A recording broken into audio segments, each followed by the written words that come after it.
Brett Cooper's departure from the comment section channel has caused quite a stir on the internet. And is it possible that Brett Cooper is now sending subliminal shots at her former producer that took over her channel and at Daily Wire themselves? Now, there's a lot of conspiracy theories about the Brett Cooper situation. If you guys don't know what's going on, so Brett Cooper, talent that Daily Wire signed, brought her on. No one really knew who she was, as far as I know. Blew her up. One of the biggest channels signed to Daily Wire. Daily Wire is a conservative network on YouTube. It's launched by Ben Shapiro, Jeremy Boring. And she blew this channel up, right? It's called The Comment Section. It's called The Comment Section with Brett Cooper. And it got to 4 million subscribers. Long story short, a couple months ago, they started introducing her producer. Reagan was very similar to Brett. Now, people thought maybe because they're besties and she was her maid of honor in the wedding that, hey, they're just friendly, so who better to take over or fill in for Brett as she's getting married and moving on a farm and all that kind of stuff than her bestie. Yes. Well, things took a drastic turn. Some of the audience started noticing things, and they said, Brett, if you're under an NDA and you can't tell us how you really feel, wear blue on your last day. And she did. She wore blue. And she announced her departure from Daily Wire, and then a random weird video played from Jeremy Boring. Long story short, it comes to find out that allegedly she has been getting acting lessons to copy Brett's mannerisms, right? Let's see if she got ratioed. Yeah, she's definitely getting ratioed. She's definitely getting ratioed. And we'll have some fun later and go look at the comments section. But that's not the important part here. Outside of her getting acting lessons and all the allegations and why she really, we don't know. We don't know. We don't know any of this. We don't know. This is all what people are saying on other podcasts that may or may not be connected to Brett. She could have just wanted to move on because she didn't want to drive into Nashville anymore. She could have just wanted to do her own thing and be independent. She could have just wanted to be a mom for a season. We don't know why she left. But we do know that she unfollowed her best friend / maid of honor, producer who took over her show. We do know that she took down all the pictures with her. We do know that she unfollowed Daily Wire on Instagram. We do know that she unfollowed Jeremy Boring. And now we have a video of her potentially clapping back at Turning Point USA's, the very same conference that everybody was at. And let's take a look at this. Every single day. It is the determination to one day be able to tell my future children that I stood firm in my beliefs, that I was not bullied into silence, that I fought to make the world better, and that I did it joyfully, that I showed up on my show every single day joyfully because it mattered. I'm not gonna lie, I like this energy from her. Yeah. I like this energy from her. It's different than the show. Yeah. The context is she's giving kind of like a, like a hoorah, like where do we go from here? Kind of how do we not get obsessed with the culture war and have that dominate our lives. But it kind of spirals from here. It's where it begins. Go ahead, John. So Brett's a girl name? Brett is a girl name if your mom wanted a boy. Whoa. I've never even thought it. I guess it is kind of a boy name. Yeah. She's huge, by the way. So like this is this type of stuff that's changing the political direction of the country. Is like them signing young, attractive women who sit and do the commentary on cultural issues. Like this is the stuff that they're saying is like what helped seal the election for Trump is literally Daily Wire, Turning Point, Charlie Kirk, all these conservative. She became the second or third biggest show on the Daily Wire. Oh, wow. Yeah. And that joint threw me off. I was like, you're showing me this girl. Who's this Brett fella you keep talking about? Go ahead. And that is the kind of purpose that makes you literally unshakable. No matter what storms come your way, whether they are personal or professional or political, that keeps you rooted. But of course, and you guys are probably guessing this, we are still missing one component, and it is arguably the most important, and that is family and community. Okay. As I navigate life, I have had to learn that individual friends come and go, politicians will come and go, people will disappoint you, and sometimes alliances shift. Uh-oh. A little subliminal. Friends will disappoint you. Alliances will shift. The figures that I once trusted might fall short. Everyone goes through this. It's not just me. That's it. It's not it. I mean, yeah, that's pretty much it. That's pretty much it. There's a little bit more after that, I think. But it's a subliminal. She's giving a hoorah speech at TPUSA. Yeah. This happened after she left. This happened after that. So this is way after. This is recently. Yeah, this is like last weekend, I think. I was on last Tuesday. Yeah, I can't see. And alliances shift. Is she sending shots? Let's hear her out. Let's see if she says anything else. But on the other side of all of those changes and all of those disappointments is a better us. If we stick to the values and the principles that act as our guiding compass. Our values, our faith, our families are the bedrock of our lives. They are the constants that keep us grounded amidst the chaos. They are our anchors that remind us who we are and why we fight for what we do. So when the world feels uncertain, when people let you down, remember that it is not these fleeting moments or fleeting figures that define you.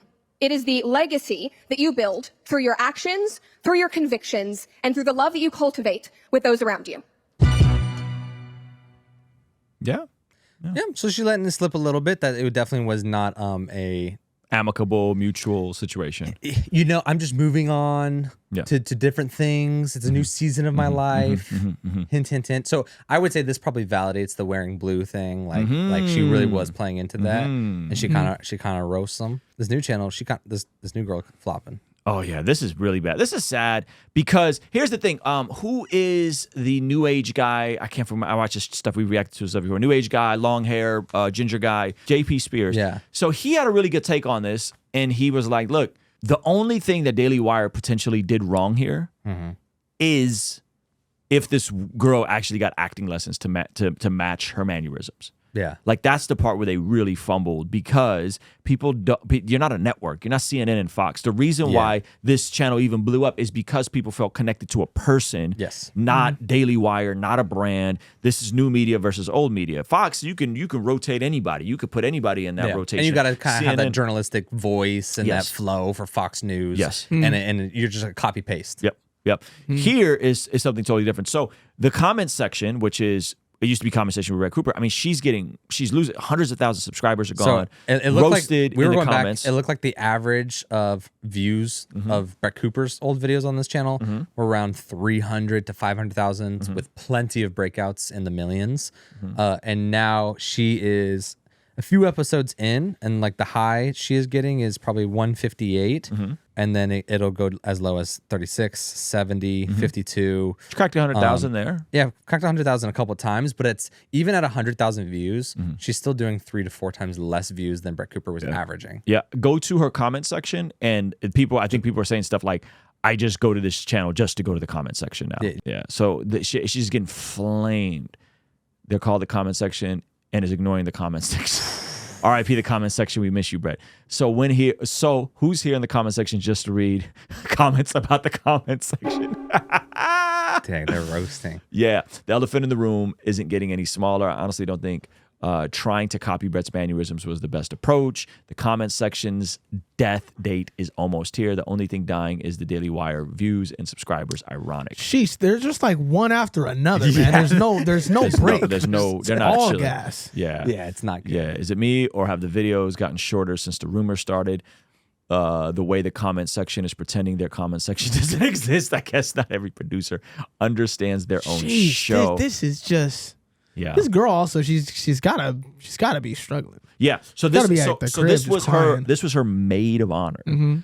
They basically said they made her an offer she couldn't refuse financially. Like it was an outlandish amount of money that led her to I don't do it. You know, someone could say stab your friend in the back. Here's the thing. Here's the thing that's a bummer. And I'm not sure if you got anything. I think Spears was right in that this is inevitable on any platform. He was saying, look, Michael Knowles is going to leave at some point. Matt Walsh is going to leave at some point. You can't own people even if you can own the property of their YouTube channel. Back in mind. What are you doing? Nothing. He's about to instigate some more. Yeah, they're losing between please do it. 10 to 30,000 subscribers a day since the announcement. So wow, really? Yeah. So here's the thing. Wait, how many a day? 10 to 30,000 subscribers Lord a day. Jesus, I can't believe it. So here's the thing. Is this model even possible in the news space of independent media? This idea, and I get asked all the time, and I'm very irritated when I'm asked by really good people, you should start a podcast network. No, I shouldn't. Yeah. There's no reason for me to start a podcast. We can have people come on and be like regulars. Yeah. But why in the world would I start a podcast network when Zach can just go build his own YouTube channel? And God bless, build your own YouTube channel. We'll promote it. Why would I want to sign talent underneath me? Zach Sparazzo. There's Zach Sparazzo's YouTube channel. Yeah. He has a real YouTube channel. I wasn't. What? And he makes really good videos. And he makes really good videos. But that's the part where like I don't understand I think the model is dead. It's almost as dead as the record label system, with the caveat that often record labels still have access to maybe placements, editorials, sync licensing. There's still research that. What do we got on YouTube that other people don't got besides an audience? Like just YouTube. That's it. It's just more YouTube. When the company at the very top that does the personality thing fails at it, then you're like, oh, I don't want any parts of that. That sounds awful. Yeah. Like the company that's supposed to be doing it the best is like, oh, we just lost thing. We're having this huge mess up. This channel's crumbling and no one looks at us the same. It's like, let's not play with the fire. Yeah. Yep. So here's my prediction. I'd love to hear for someone like you, because you work with a label, Aliens Alive. Yeah. Shout out Rodney. Shout out to Rodney Jerkins, You know what I'm a saying? legend in the space. Rodney presents a lot of value, but I think Rodney also gives you enough agency and autonomy to do your own thing while presenting things. And here's my prediction. I think they should have restructured their deal to be more like Jordan Peterson's. Jordan Peterson don't got to show up at the office. Jordan Peterson don't got to be on the clock. Are you kidding me? He's Jordan Peterson. He does what he wants. He moves around. If he feels like doing a podcast, he'll do a podcast. If he wants to do a documentary, he'll do it. Right? But he's able to maneuver and be free while still partnering with Daily Wire. And I think like that's what your situation sounds like with Aliens Alive. Yeah. You know what I mean? And I think John that's Keith the is move. the Jordan Peterson of Wait. hip hop. Whoa. Wait. I don't want this. Nah, yeah. I mean, it's tons of freedom. You know what I'm saying? Like it's because, you know, with someone like Rodney being in the music industry for so long and having so many connections and so many people that love and respect him, he's seen the absolute worst deals. And he's also a believer. So he's like wanting the situations to be God honoring and all that kind of stuff. But then also like he knows that one of the things that artists hate the most is just not having freedom. Like that's so frustrating. Yeah. That's like that's the worst. So yeah. I mean that's definitely. So reflective of I'm gonna put situation. this on. I don't mean to be mean. I think this is on Daily Wire. Yeah. Oh, yeah. I think it's on Daily Wire. Yeah. Like outside of the acting lessons, like you really couldn't, because you underestimated her value. Oh, You 100%. didn't understand, because she's not a Candace Owens that was like unhinged and off her rockers, not sure if the Why earth did is flat. they get rid of her? Candace Owens? No. Oh, Brett Cooper. We don't know. I don't really know. We don't the know. homie Brett. It was kind of like out of the blue. The speculation was that she was. There's two speculations. One, that she didn't like how they handled the Candace Owens situation, and they were friends. I don't think it's that. I don't know. I know they were friends, but I don't think it's that. And then the other was that she wanted to renegotiate her contract, and they were like, "We'll put another girl in there that's younger than you." You think you're the only white girl in town? Yeah. Okay. Do you think it's? I think it's the latter. Candace is unhinged, dog. But Candace, do you think Candace got brainworms. Do you think it's age, or do you think it's or the fact that she's a woman? Like, I think do you think there's a level? I think of, they felt like they built her. okay. And instead of seeing her for what she really was, which is the third largest channel, only behind Ben Shapiro and Jordan Peterson, I believe, they thought she was disposable. They thought that she, They thought they figured out a model in which they could build up a nobody into a really big star. And we're just rinse and repeat. The funny thing is, this is the same thing. This is just like a repeatable, just like offense in multiple different industries. It's like people forget, like the person that's in the person that people attach themselves to is the only like what's the word? What's that word? Replicable. Repeatable. Is that the word? Repeatable? No, I wanted the replica version of that. Replicable. Replicable. We're making up words now. It's the only part that you can't replicate. Yeah, You know what I'm saying? Like replicatable. other people can invest in something. Other people can but I hate saying the talent, but the talent, the person that people connect themselves to, people aren't connected to like replaceable. Yeah. Yes. Yeah. That's Thanks, chat. But like, you know what I'm saying? Like people aren't like, oh, I just connect so much with the Daily Wire. In general, it's like no, it's the people that are on the things. I love that sweater she was wearing, and if they just put another white girl in that sweater, I'm in. Like no, You know what's funny? They're connected to people. So Brett Cooper used to have the white microphone. Hold on, go ahead. Yeah, have the white microphone and the white headphones, and they just swapped it. So now she got black headphones. So now she looks like every other podcaster in the with world. the black microphone, and it's still on the white. Well, arm. what's wrong with black, man?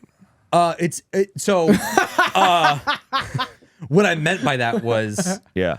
So anyway, bummer for Daily Wire. I hope they learn this lesson, and I hope if they don't learn this lesson, maybe other folks, like I think Patrick Bet-David's probably starting to edge on them. But the thing about Valuetainment, Patrick Bet-David, is it's Valuetainment Patrick David. He's the PBD star. podcast, yeah. PBD podcast. He's the star. He got his crew. He got right, and then there's a bunch of complimentary figures that he's with every day that are then launching their own podcasts and their own YouTube channels. Hello. Right? Yeah. But it's just, I think it's just a broken model, man. I think it's the broken model. And I'm excited to bring you guys our very first 3-day conference called the Bless God Summit, happening March 27th, 28th, 29th in Southern California. And at this conference, we'll have your very own Preston Perry.